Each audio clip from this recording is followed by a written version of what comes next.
Just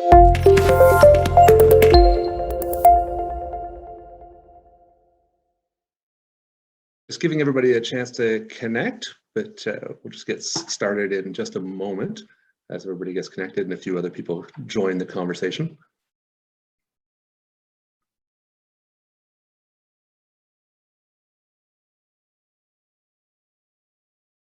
Well, welcome everybody. I'm really happy to have you here for the conversation today. It should be pretty interesting. It's definitely been a murky world from my understanding in terms of cannabis and what can be done in terms of advertising and sponsorship. It seems to sometimes feel like the Wild West.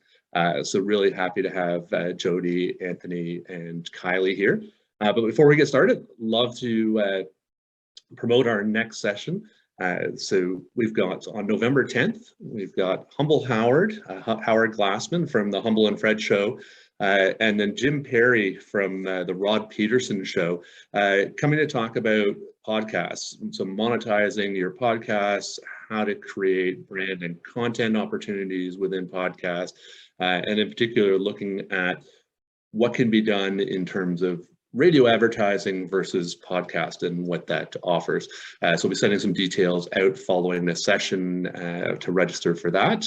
But for today, I'm Brad McCabe from Sponsor Circle. Happy to have you here. And today joined by Jody Correa from Chameleon Digital Media, Anthony Brunsky, and Kylie Paul from Natural Sci Regulatory Group. Really happy to have you here for your chat and to bend your ear and learn a little bit about what can and can't be done or what's gray space in terms of advertising for cannabis. But Jody, let me give you the floor and you can introduce yourself. Oh, thanks. Hi, I'm Jody. I'm the account manager, sales lead at Chameleon Digital Media. We are building out a product called Cannabis, which is solely focused on cannabis advertising. That's why I'm here. So we position ourselves as we are the cannabis audience company. You want to come to use this data to market or advertise your brand, whether you are an LP, a dispensary, looking for partnerships and that kind of thing. So yeah, that's intro. Perfect. And Kylie, how about you jump in? Sure. Thank you, Brad. Thanks for having us today. My name is Kylie Paul. I'm the CEO and founder of Natural Sci Regulatory Consulting. So we're a full service regulatory consulting firm specializing in natural health and cannabis products. And we have a full spectrum service where we can help clients from idea all the way to onto shelf. And that applies in both the natural health and vitamin space and in cannabis. And last but not least, Anthony. Hi, I'm Anthony. I'm the Cannabis Regulatory Affairs Specialist at Natural Sci Regulatory Consulting. Basically, if you have any question about the regulations at all to do with cannabis, need help with licensing, marketing, anything, labeling, anything you can think of with cannabis products, I'm the person you come talk to. Fantastic. Well, thanks, guys. Thanks for joining the conversation.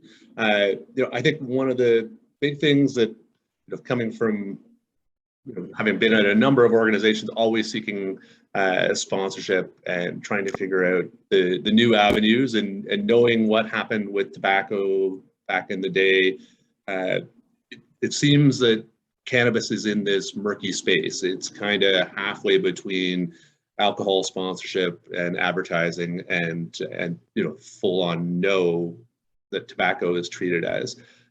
So would love your just sort of initial thoughts on, the regulation. Is it possible to be doing advertising and sponsorship, or is it just something that people should steer clear of?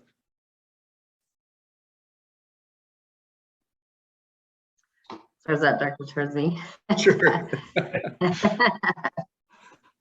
No, you definitely shouldn't be steering clear of advertising and marketing your brands. There are obviously a lot of obstacles around the regulations. The biggest thing is age gating, is making sure that you're not sending, these messages to potential customers or consumers who are under the legal age. So that's where like our company specializes in obtaining data essentially from actual people who are going into a dispensary. We are able to collect those mobile device IDs, and we build audiences based on that. So we know through self-identification and actually going in to make a purchase that we are reaching people of age. And that's the main concern with advertising cannabis online. And then does that differ much in terms of what you can do in the real world in terms of sort of traditional advertising or more engagement pieces? Traditionally, there are workarounds with that as well. You can use a brand, but you can't actually show a product or a person consuming a product. You can't include specific details on the product or any imagery. So it's totally possible and doable. Like Tweed did an amazing out-of-home campaign for their branding.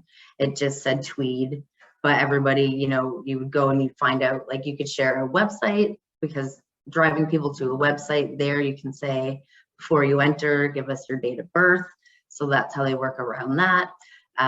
You can share a location with a name for a dispensary. So there are many ways to work around that creatively. But yeah, the main things are you basically can't show the product or say like, use this for this health benefit or show somebody consuming it. So it starts to feel like the Viagra ads. Yeah, it's very, yeah, like pharmaceutical, yeah. Yeah, it's all about, you know, lifestyle with no mention of the brand. Yeah. Well, I mean, it's very different from pharmaceuticals, because pharmaceuticals can advertise their clinical research findings and say the reason for the product, and cannabis is very different in that regard, right? But like Jody mentioned, there are ways to be creative around it. There's wordsmithing that you can use, which I mean is really necessary in every area and industry, right? You can't say whatever you want in every industry. There are regulations around a lot of things. Cannabis is just very different because it's such a new regulated industry for Canada, right? So Health Canada decided that they wanted to start out with the regulations super tight, right? And control it from the top level as much as possible in the beginning. And that's why we started with the medicinal streams, and that was very tightly regulated and super strict security. And then they went to recreational and dispensaries, and those are different in every province. But as the climate and the consumer base becomes more comfortable with this industry, and it's more widespread and it's more mainstream, that's when the advertising and kind of the more consumer facing side of the industry is going to increasingly become more relaxed as time passes, and we're anxiously awaiting the new category of products to be announced in this world, which again is going to be more mainstream and more consumer focused and have a broader audience to market to. But that was done very intentionally by Health Canada to start out with the regulations super strict, and then as time passes and as this industry, I mean, the industry, we only did recreational legalization in 2018, right? So really, we're only 3 years old as of a couple days ago. That's super young for a new industry to be able to, that's so regulated. So I'm not surprised at all that we're still at this kind of very strict phase of regulations. That takes a lot of time, especially at the government level, to be able to ease up and change. And I know that Aurora and Tweed were, you know, they're pretty engaged in some festivals, concerts before legalization, doing some very generic brand awareness. I think about, Tweed had the big high HI at a number of concerts and festivals. And then after legalization, they kind of got their hands slapped. So are you thinking that, as it's starting to loosen up, is there some of that been challenged because of those, those fines or, whatever the citations would have been against it? Or is it just the industry itself is starting to evolve? I mean, I think the industry itself is starting to evolve. And like you said, like it was so new. You're targeting like not a new audience, but you're representing it in a new way to the mass audience, right? I mean, the cannabis consumers and the consumer base has always been there. We know that, it's not a secret.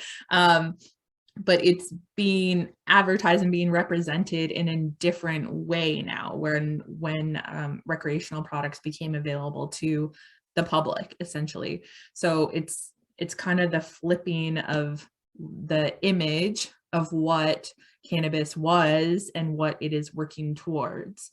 I think that's the main difference there. Yeah, and I just wanted to add in that basically the way Health Canada has written these regulations, the whole thing you can consider a big gray area. So kind of by necessity, you need to have companies like Tweed and Aurora kind of pushing the envelope to actually see where Health Canada kind of stands, because it's not so explicit in the act or the regulations themselves. So there's a lot of rules, a lot of restrictions that make it sound like, it's being regulated like cigarettes and you're not allowed to do anything, but they have like a couple of openings in it where they say you can do this, but they don't really explain how you can do this. So you kind of need to just fumble your way around and just try it and see what happens. And so a lot of the industry will find a lot of sort of, let's say, experimental promotions and then see, oh, did they respond to this? Was Health Canada happy with this, angry with this? And then you kind of adjust your strategy from there. Yeah, and I've seen a lot of activity in terms of, as you're saying, Jody, with digital ads and being able to track that, because you've got data and able to age gate based on different criteria, whether it's self-identified or based on demographics that you've built on that consumer. What can you do in terms of live activation? So I definitely seen a lot of sponsorship when it comes to a cannabis conference, and that's pretty much a closed space. But when it comes to other venues, have you seen good examples of where people have been able to do something and it hasn't breached the regulations, I guess? Outside of so we actually partner with an out-of-home company, and outside of like decals or now we could do the QR codes, now that people are more in that mindset since COVID. If you go out to a restaurant now, like you're scanning a menu and opening that, as opposed to actually having that physical one there. So we're working on a product like that for once you already enter the dispensary. So we also have a digital out-of-home network across convenience stores. We just made a partnership with Circle K. So we can have ads displayed there after 8 p.m. And they, of course, would have to follow the regulations of out-of-home information and what you can share. Outside of that, we haven't personally done any type of big activations or sponsorships with events yet. Apart from, being in the dispensaries, using our out-of-home network, and then participating in events where it's closed off, like you mentioned. But the Circle K engagement, that would be in the convenience store itself, so it's not really age gated. It would be more that generic brand presence. Mm-hmm. And something interesting that's coming down the line is Fire and Flower is looking to have a partnership with Circle K where they will have a dispensary within their locations. So this may change some rules around there. I'm not sure, you know, how far down the line they are in this partnership, but that's being, it's in the works right now. But that's got a Kevin Smith film written all over it. It's like Jay and Silent Bob at Circle K. Little man. Yeah, yeah. Well, and the next evolution of dispensaries is going to be drive-through too, right? So we did the curbside pickup over COVID. Atlantic Canada has been actively doing drive-throughs for, is it 6 months now, Anthony? Yeah, I believe And so. and Ontario's coming into that next phase too.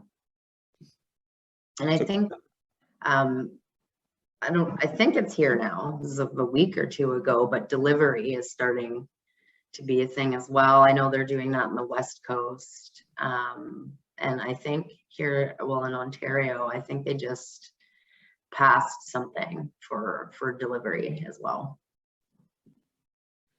So Anthony and Kylie, on the regulatory side, how are you coaching brands that are coming into the market on how they can gain their awareness? That's a great question. In what sense? In like their brand marketing? For their brand product marketing and for them establishing brand awareness, brand presence in the market?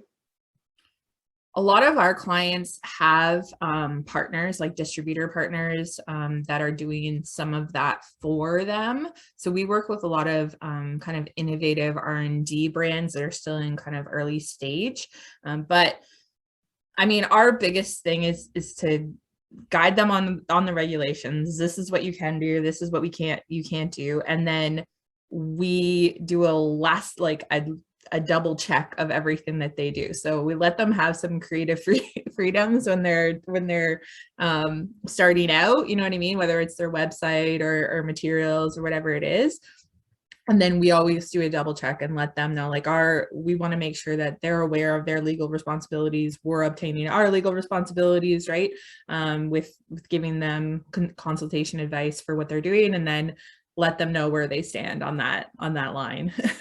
How fast are they driving on the 401? Are they going 100? Are they going 120? Or are they going 140? You know, like kind of let them know. And I think most brands are pretty comfortable going 120, some 125, depending on what they're doing. But like Anthony said, depending on what they're trying to do. And I mean, we're not really as innovative and as research focused as Canada is. The regulatory framework hasn't caught up with that. So it makes it very, very, very difficult to get a novel product out and advertise something novel.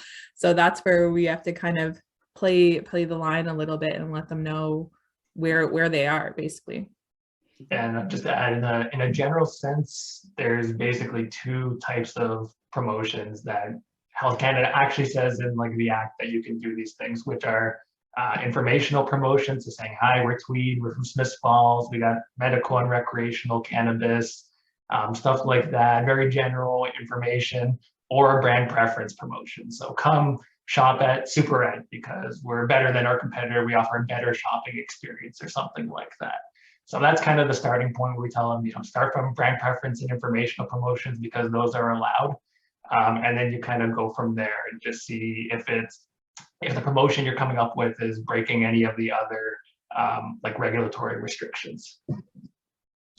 And I think as we were talking yesterday in the lead up to this, it really seems to be that if you're the producer and you're talking about your company as the producer name, it seems like that is one level of permissiveness, but when you start getting into the individual brands or product, that becomes more complicated. Yeah, there's definitely different layers to it. So for example, when you're like, let's say a dispensary brand or a licensed producer, Health Canada is looking at you with the most scrutiny. It probably goes licensed producer first, then dispensary, then everything else gets kind of jumbled together. So for example, like the way the regulations are worded, they tell you anybody who sells cannabis cannot do these things. Now, technically, Tweed's owned by Constellation Brands. So really, in essence, Constellation Brands is also selling cannabis through their subsidiary. But in reality, although the regulation applies to them, you see that Health Canada does not pursue them for any sort of like punitive action or anything like that. Constellation Brands is allowed to promote, they just can't make it so like outright explicit about cannabis, but they can sponsor events, they can be in public, you know, spaces and that kind of thing. So it definitely gets tricky once you get to sort of like the, let's call it like the parent company level. And then we were talking activations yesterday, and I think, you know, what are the regulations around, can people hand something out? Or is it purely informational? Like if they start giving away tchotchke keychains, et cetera, does that start crossing into some other issues? I'll let Anthony answer this one. I was gonna say, yeah, you can do that. When you give away things, it gets tricky. So this is one of these like huge gray areas in the Cannabis Act. So basically, first, if you're at like, let's say a conference that's an industry conference, so you're with other cannabis companies, you can give away stuff to them. That's no problem. You don't even have to think about it. You're in your self-contained conference, you're okay. Now, if I start being tweed and I'm giving out little tweed stickers for free, you know, let's say I'm like a street in Toronto or something like that, technically you're breaking the rules of the Cannabis Act because you're not allowed to give people free things to try and encourage them to consume cannabis. So even though it's just like a simple brand logo or something like that, technically speaking, you're going against the regulations. But the problem is, again, Health Canada has shown reluctance to kind of pursue those things. So really, if you want to get your brand out there, I always say it's better to ask for forgiveness than ask for permission. As long as you're not doing something like egregiously against the regulations, like you're really like trying to, you know, do something that's clearly against the rule of the law. It's better to try and push the envelope little by little, see what you can do to get out there. And then to go, you know, back to the brand logo thing, although I can't give it out for free, I as Tweed, let's say, for example, at my store in Smiths Falls, I can sell shirts with the Tweed logo on it and stuff like that. So if I'm not doing it for free, then I'm not actually breaking that rule about encouraging people to use cannabis. I can put my logo on stuff. I just can't be handing it out to anybody. I gotta actually get them to come in and pay me for it, and then it's okay. So it all kind of jumbles together, and it's a fine line. But I would say at the very least, if you're at a conference of other industry people, yes, you can give away things with your logo as much as you please. Can I add something, Brad? Yeah, go right ahead, Kyle. One thing, and I think maybe it pertains to your previous question a little bit more, but one area that I think brands are missing the mark, and maybe Jody, you'll agree or disagree with me on this one, but the fact, like especially in Ontario, you can't really differentiate in store, right? And the thing that brands I think are missing is creating like a Starbucks, the Starbucks of cannabis, the experience, that recognizable feeling or sentiment, that brand loyalty that people are going to have with a certain brand. I think a lot of them, like there's a couple that are okay. Obviously Tweed's really well known and they were making really great partnerships, but then a lot of their celebrities also broke up with them. So I think there's a lot of confusion around Canopy and everything right now. But I think brands in Atlantic Canada, they do a really good job of this, and creating that brand loyalty with a feeling and with an essence and having a core value or their why or whatever you want to call it. Mm-hmm. And that is really, really missing in a lot of the Canadian LPs. And it's really unfortunate because they have such a great opportunity to like market the crap out of something, you know, that's not related to the product, like whether like whatever, like a plaid company that's super Canadian, or you know what I mean, do something cheesy like that, and then they're instantly recognized at the dispensary level and have a feeling. Or if it's a social impact company, you know what I mean, like that's the biggest trend overall period in companies and IPOs and everything in general right now. If someone like made that their marketing shtick and they're giving back to their community, they're involved, like if Tweed had started planting trees in Smith Falls, or you know what I mean, like there's something that I believe as like a industry expert and advisor and everything, I think a lot of companies miss the mark on that. Some of them, like one of them could be the research and development company creating new products. One of them could be the Willy Wonka chocolate factory of cannabis. One of them could be like the super cheesy Plaid and Bears and Beavers Canadiana company. You know what I mean? Like, and we're somehow, I don't know, we're somehow missing that aspect. They're all kind of trying to be like the cool kid on the block. And then in reality, no one's the cool kid because they all look the same at the store level, and consumers are just confused by what, you know what I mean, what they're actually getting. Every store looks like a rip-off Apple store, basically, at this point. That's all I've seen. It's all like the same thing. And there are a couple of good stories, doing something a little different. If you Google Superette, for example, that's my personal favorite because they're really trying to like do something completely different. Their whole interior like store design looks way out of the norm, and that's what more companies should probably be going for. I totally agree. We are trying to work on, if you know, like you go into some of these dispensaries, to your point, and they're kind of a little more advanced with how they're positioning what they're selling. They'll have digital boards, some where you can go and interact with, and then others you may go in and it's like chalkboards, or it's kind of looks like your grandmother's like cabinet, where they're keeping product and things like that. So we are we're working on rolling out digital screens and advancing the experiences in these dispensaries. And then within that, you would be able to brand sponsor these screens and do a lot more with them, with the branding. And there's no restrictions around that because it's in the dispensary. And so we have video networks, we have screens. This is another part of our company, of what we do. So this is something we're looking to, hopefully we can get a bunch of these dispensaries on board and on board. Yeah. Yeah, no, I think that's a really great idea. And I don't know, maybe Health Canada did scare away some of the creativity with the LPs, with the restrictions and the packaging restrictions and all of that. But I still think they missed an opportunity. Like, I was just thinking, like, the display boxes in the dispensaries, like cover one of them in Christmas paper or something, you know what I mean? And like, and have the see-through panel, and then like this box contains X brand, and I don't know, I'm a little disappointed as an entrepreneur, I guess, that they were so intent on getting product out and into the dispensaries that they forgot their essence along the way and didn't quite get it back. Like, no one, I don't feel like, has quite gotten it back yet, because California does it so well, and Colorado, you know what I mean? There's some brands down there, and I think maybe it was Health Canada that scared away some of the creativity, but it's just really unfortunate.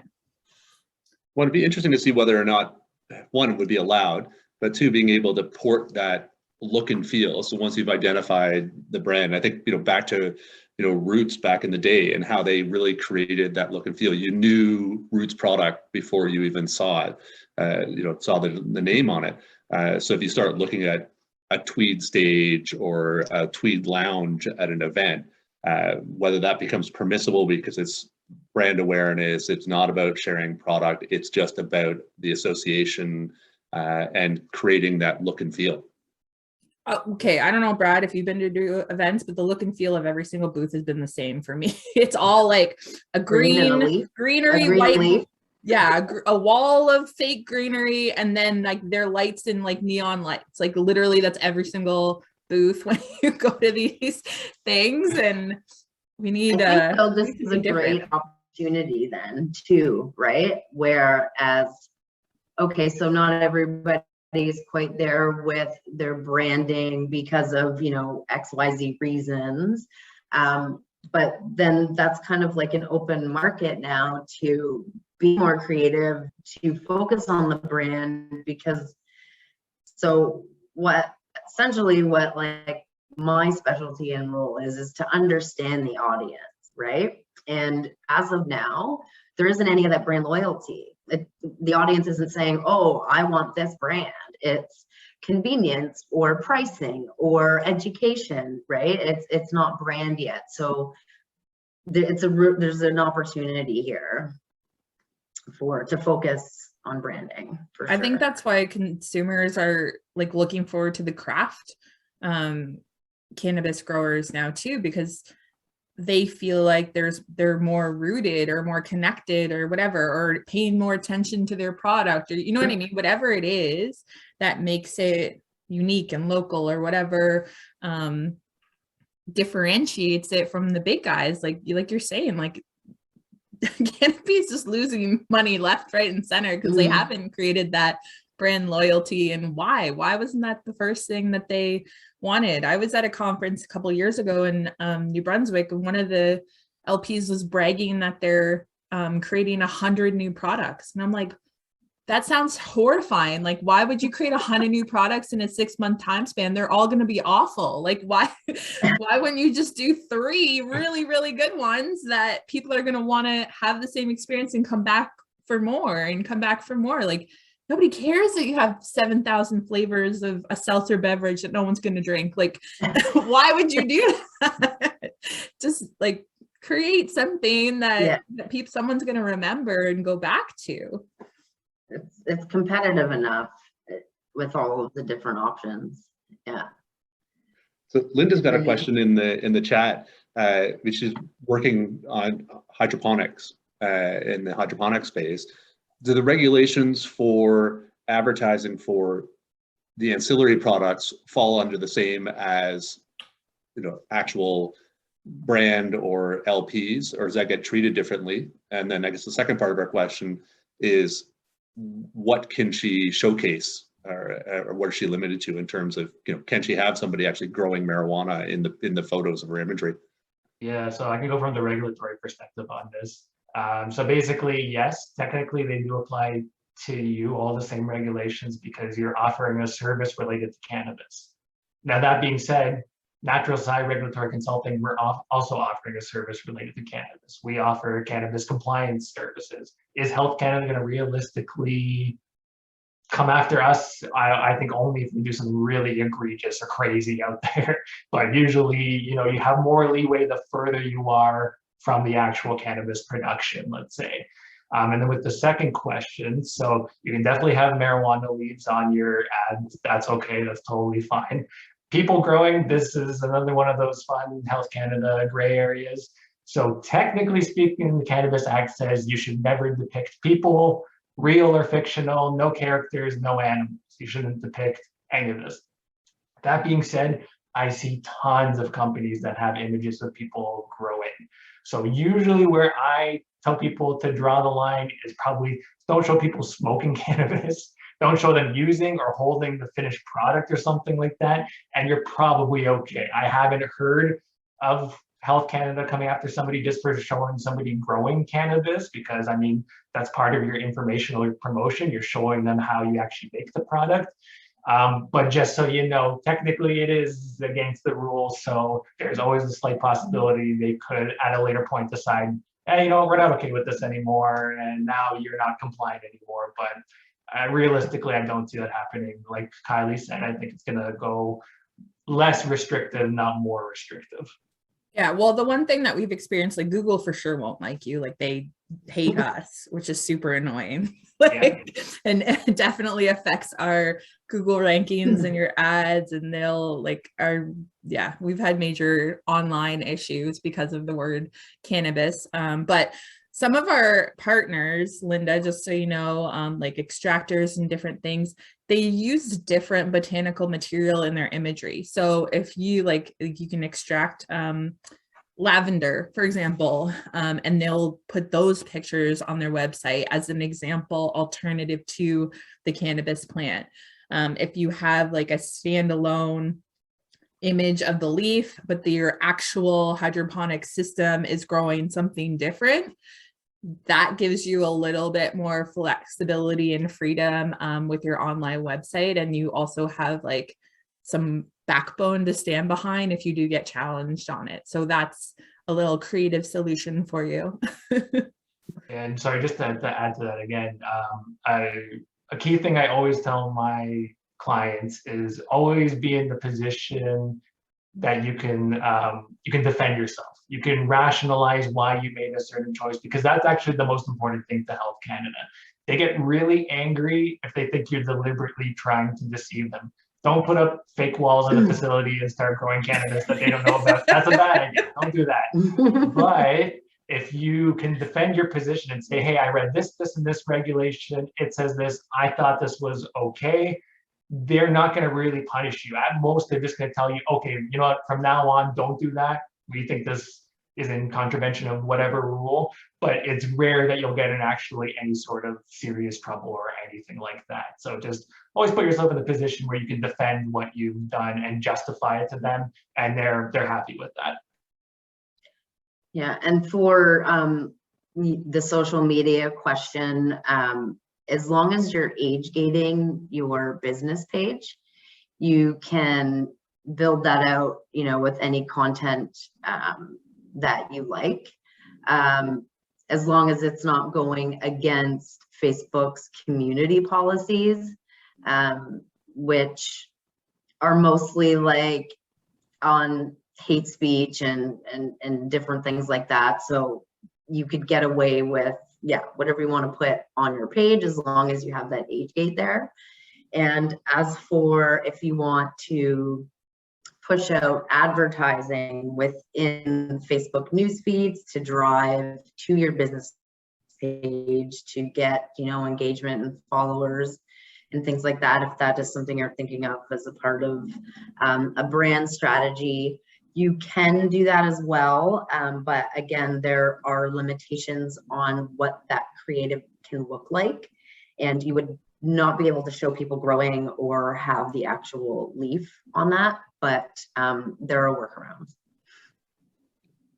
And Arfine has a question that really fits into the conversation we had just before we went on the call today, talking about social media and workarounds for being able to get access to promote yourself on social. And I think, Jody, you were saying you've got something you guys are about to launch. Yeah, I'm actually working on something, and I was working on it this morning, because I have a lot of clients asking me, you know, like, okay, so I've looked up the policies, I've read all kinds of things, you know, I've tried to work around that, and you know, my advertisings are like my posts are being rejected. So I'm pulling together a really cohesive presentation for that. That's like easy to digest. It's going to pick out all of those nuances and things so that clients aren't having to go through all of these different policies and read everything. So that's something that we will have to be able to share out. So yeah, I don't know. In the meantime, like, I'm learning silly little tidbits and tricks, like if you hyphenate something. So their ad review processes are automated. So it's just AI scanning this stuff, right? So they're looking for keywords. So if you want to say medical cannabis, for example, and you say them as separate words, it's going to flag the word cannabis and that'll be rejected. If you put medical -cannabis, it's looked at as one word and that won't get flagged. So little things like that, you know, we're pulling together and learning. Yeah, so it's interesting, like how a hyphen can get you in an ad or not. So, well, it's to the minute though, almost, with those kind of tips and tricks and everything, because the AI systems learn really quickly too. And one thing that you'll be able to get around today using a trick, you may not be able to within 24 hours, literally, because we've played this game with our website. And I mean, we consult for regulation. It's like literally our job is to follow the regulations and we're getting pinged on a daily basis, you know? So it's super ironic, but like, that's just the thing. So yeah, there are different things that you guys can do. And then at the end of the day, like we just said, we stopped trying. Like, we're just like, no, we're saying it. This is what we're doing. We're going to promote it with different ways. We're not even going to try to compete with Google's AI. Like, they win. that you win, Google. Like, we're done. We're just going to keep doing it and do it different ways and leverage like other social and different things, even though we're not promoting a product or anything. But so yeah, there are different tips that you can use. But I would just caution everyone to say, like, don't be surprised if you can use something today and you can't tomorrow, because that is something that they actively are looking at, only because the US is not federally legal. Once the US gets federally legalized, we'll have a lot less online issues and obstacles and red tape. But until that happens, it's a game, it's a daily game, and you could go down a rabbit hole forever if you really wanted to. But just to say, like, you can advertise effectively outside of using Google. 100%. Yeah. And to add, just from a regulatory perspective, yeah, Health Canada has clamped down on social media to some degree. I'd say Instagram and Twitter accounts are their favorite targets because it's just easy. Just go tweet Twitter and there you go. They can look at all your posts and see if you're compliant or not. So I know the last LP I worked at, they got in trouble for some Instagram posts that Health Canada said were against the rules of the regulations, and they had to take them down. So I don't know if Canopy did that just because it was some sort of internal marketing decision, or maybe it's quite possible that Health Canada didn't like what they had up there already and told them to take it down.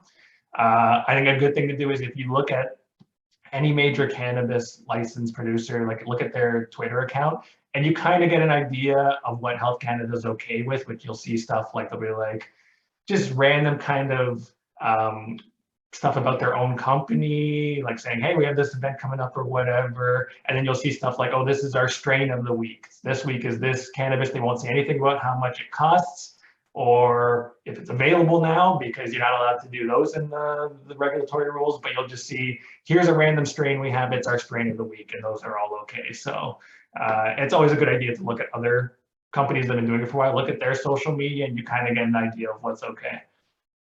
Well, even like, I think this is, again, an opportunity to be super creative and create a brand identity though, right? Like, do the Burger King thing, like choose someone to pick on, like do something funny. Like there's so many, like there's a million things you could do with your Twitter account as a cannabis brand that isn't mentioning a cannabis product. Do you know what I mean? Like create an avatar mascot, you know what I, like there's so many things that you could do to create that brand loyalty and brand identity that people just, I don't know, like, is the cannabis industry full of robots all of a sudden? Like nobody has a personality and creativity in it. Like there's so much opportunity there. And I think if anyone on the call today is a craft LP or a micro producer or something like that, like take advantage of this opportunity to be creative and be unique in the space, because you will get noticed, because like in a sea of whitewashed brands that all look the same, like you're going to be noticed as the purple cow or whatever you want to say. Jody, Kim might have a question that might be helpful from your end. Coming from the municipal side, there's a lot of interest in advertising on the facilities and other engagement that they've got. And it seems, Kim, you've got internal policy about alcohol and tobacco, which might be one issue you've got to deal with.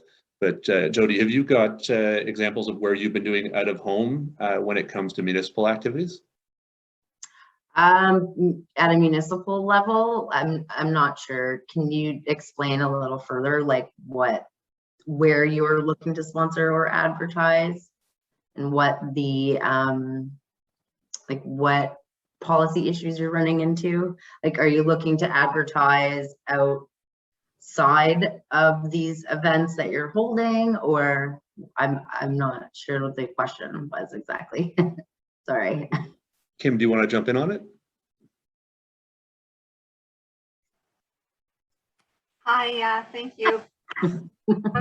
Basically, I work for the municipality, and we do get a lot of inquiries for our events. And unfortunately, because of our policy, we have to turn them away. Okay. I don't want to have to do that, because we do have a lot in our municipality, and they do bring a lot of positivity to the events. So just wondering if there, is any suggestions if I do get inquiries to kind of give them, is there a way around, and I know not around the policy, but is there other ways for them to be involved? I think it was Kylie was saying, think outside the box and be creative and maybe kind of do your own event and then piggyback on, maybe what the municipality is doing. But just any suggestions you guys might have. Okay, so you're saying specifically like if a cannabis producer or a specific cannabis brand is coming to you to say, hey, we want to do this within your municipality, but your policies are restricting them from being able to do any of that. I can't speak to what the policies are around that. Like, I mean, I can talk about how to advertise to get people to an event, how to advertise brands, how to create awareness and all of that. But policy is not really my thing. Yeah, I was gonna add to it. The only thing that pops into my head that maybe you could do is if it is a company that, let's say, again, has like a parent company or some other company that's kind of removed, you could try it with that. So, let's say, for example, in this example, Tweed, who's owned by Constellation Brands. Okay, yeah, definitely from the regulations, no, Tweed cannot sponsor this event. But can Constellation Brands sponsor it? It's quite possible, actually. I would be very surprised to see Health Canada interfere with an alcohol companies, and I know it's your policy not to have alcohol companies, but in terms of the regulations, I would be very surprised to see Health Canada tell Constellation Brands they're not allowed to sponsor things when for alcohol companies, you're allowed to do that. So if there's any sort of sister company or related company that's like, related and that'll still eventually lead people to the cannabis company, that's something that you could use. But unfortunately right now, the regulations are pretty strict about sponsorship by actual cannabis producers or retailers. Yeah, and getting around your own internal policies can always be a challenge because it does get lumped together. So that's an extra headache for you, Kim. But I think I had seen some out-of-home like postering done in some parking lots. I don't know if they were municipal or privately owned, most likely privately owned, but I have seen some of that engagement. So it's a starting point, I think. So one of the things that you touched on earlier, Kylie, to start talking about regional and, the whole Google piece. I mean, Google being an American company, you've got the Canadian oversight, but really it seems like, the American oversight bites in because of that American ownership of the different social media platforms and the internet platforms, that you've got all kinds of other things you've got to fight against. Yeah, for online for sure, because like we had arguments with our marketing team about what we're trying to do and why are our ads getting shut down and all this stuff, and they say because of the social media companies are owned by American corporations, right? So I mean, the advertising and a lot of the events and stuff that we're talking about are meant to be taken with a Canadian perspective, Canadian geographical location, Canadian presence, and everything kind of in real time, physically in Canada. The US is a completely different beast and monster. And yeah, like I mentioned, a lot of the online stuff, unfortunately, if it's governed under a US owned corporation or whatever, then you kind of fall prey to whatever they've decided as a conglomerate as their internal policies for the time being. But then there's opportunity to kind of switch that too, right? Like Amazon switch their policies with the Amazon.ca, right? So we saw that switch with our company when they decided you have to have a license if you're selling in Canada for Canadian products, right? So we saw that on our industry side, which was great. And then so Amazon took responsibility to cater to the jurisdictions that they're selling in, instead of just blanketing everything under the US regs when it's not necessarily applicable, right?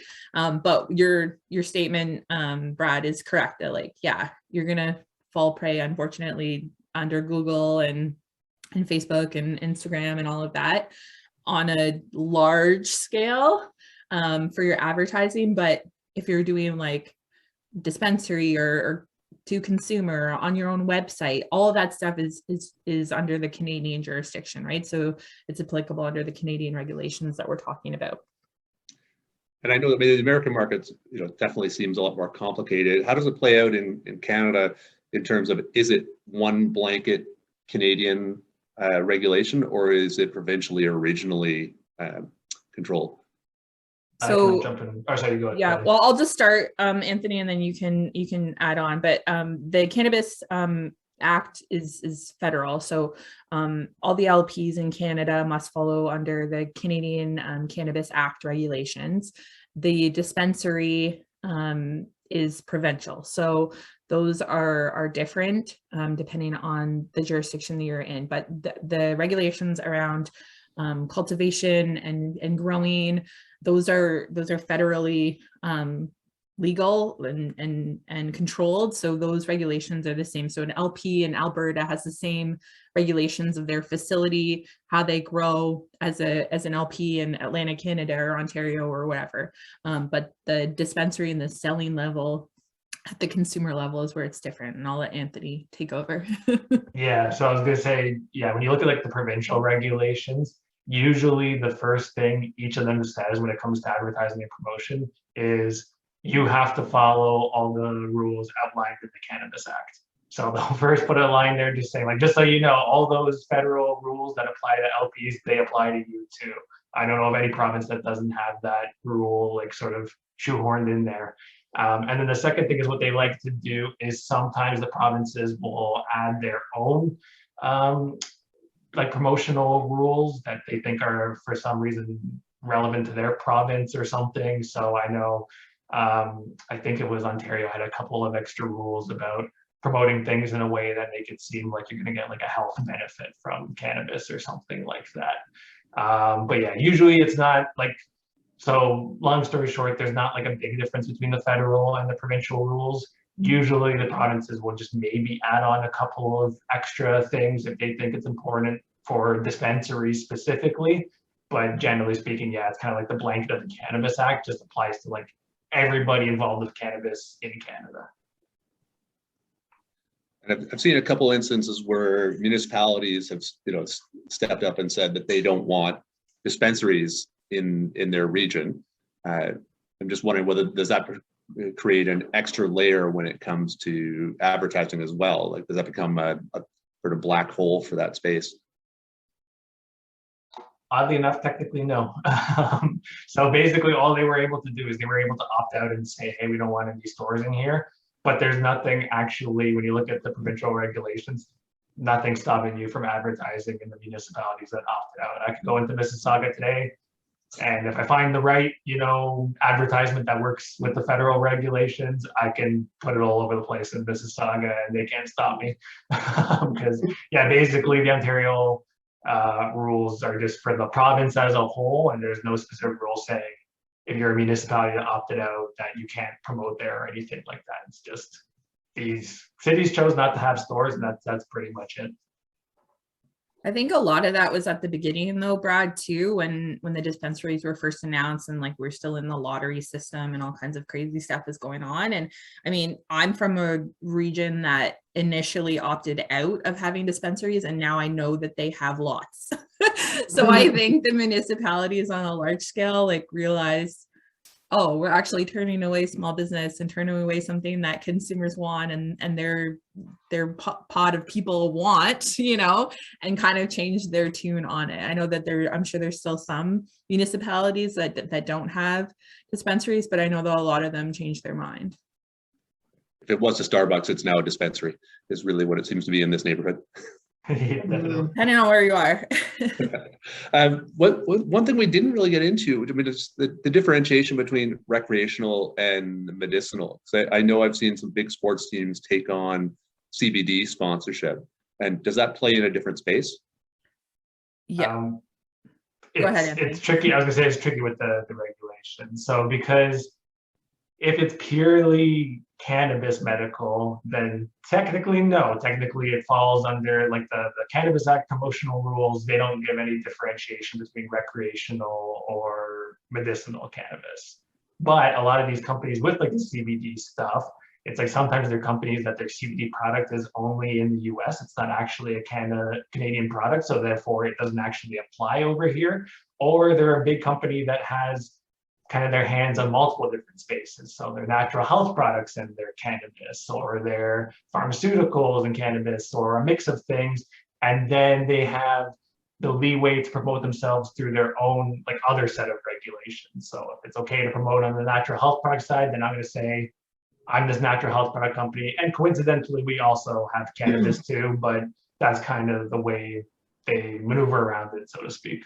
Well, I'm glad you brought it up actually, Brad, because I think there's a lot of confusion around CBD, especially in Canada. I think people just assume it's considered a natural health product or considered an easily accessible product, and legally it's still a cannabis product. So it's supposed to be produced by LPs, sold as a recreational product or a medicinal product through the proper regulated channels.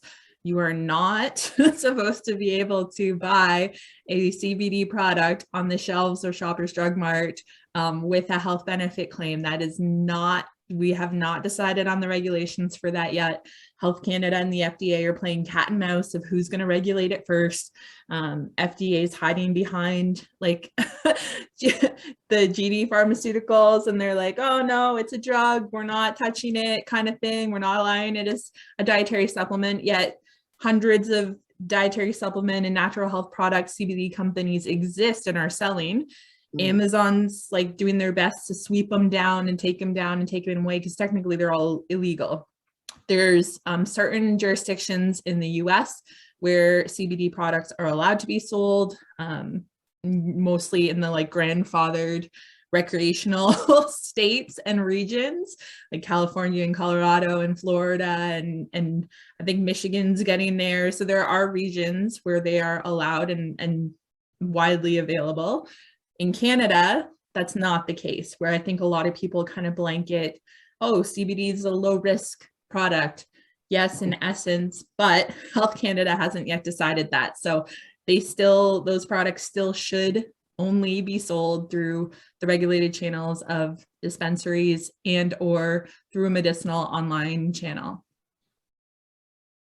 So it definitely feels like it's falling in that great gray space of brand awareness and pushing the limit and waiting to see if somebody gets their hands slapped. Well, it is and it's not though. Like that's the thing. The regulations are very black and white here in Canada, that it's not a supplement product. It's a cannabis product until it's not.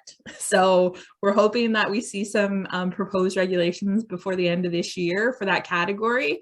But as of right now, it's very black and white in Canada, where no, it's not. The public perception is very different because of the influence from the US and the influence from Europe and whatever, but it's pretty black and white as far as the regulations go here. Well, Jody, I'll give you some opportunity to kind of get in before before we wrap up, and I'll pose the question that Caitlin from Natural Sci put out to you. Is are there loopholes that companies are using to advertise or leave an impression in their consumers' minds? Like, have you been seeing anything in that space? Oh yeah, 100%. Just because, well, you need to. Speaking of CBD versus like recreational or just looking at THC products, for example, if you were to position your product or your language or even your landing page of what type of product that might be landing on, say you have CBD products, say you have THC products, you can reach more audiences online, and there's a lot more ad exchanges and inventory available to you that is also less competitive, so it's a little more efficient, like cheaper, if you will, if you're taking that CBD route and then directing to all products. So there are many loopholes. It depends on, you know, who you are, what you're trying to accomplish, who you're trying to reach. But yeah, there are, I don't know, there's many, just depending, you know, what you're trying to do. Yeah, and if everybody's okay going over a little bit, Arfine just dropped a question in, and I think you kind of alluded at it earlier, Anthony, is that, you know, what happens when Health Canada doesn't like what you've done? Is it a slap on the hand, or is it something more serious? Typically a slap on the hand. Yeah, it's rare for them to start with like a fine right off the bat, or like, let's say, a license suspension. You'd have to do something really bad for them to be that angry that they're not even going to give you like a chance to defend yourself. They're just going to say, no, right off the bat, here's a fine. So yeah, typically it's a warning first, especially if you can defend why you've done a certain non-compliant advertisement. If you could say, you know, if it's clear that you weren't trying to deceive Health Canada, they ultimately want the cannabis industry to be successful. So they're reluctant to be handing out fines left and right. That's kind of like their big punishment tool. When they feel like you've really broken their rules, then they'll you know, bring out the big guns, so to speak. But yeah, usually it's just a warning first. Perfect. Well, thank you so much, you know, to the three of you. I mean, Jody, Kylie, Anthony. It's been fantastic. I know it is a complex topic, and you know, you provide some clarity, but knowing that there is no clear path at the moment in terms of a lot of this, but you know, really helpful to try and you know, share that. And you know, I imagine you'd be okay if I share your information. If anybody's got a question to follow up, that they could reach out to you and go from there. So I'll put that in our follow-up email that I'll send out tomorrow, along with the recording of this. So we have recorded it and it goes up on our website. And also want to promote November 10th. We've got a session on sponsorship and podcasts with Humble Howard from the Humble and Fred show, and then Jim Perry from the Rod Peterson show. So happy to have you guys attend that. And again, you know, thanks so much for being part of today. Thank you, Brad. We appreciate it. Thank you. For having me. Bye, guys. All right. Bye.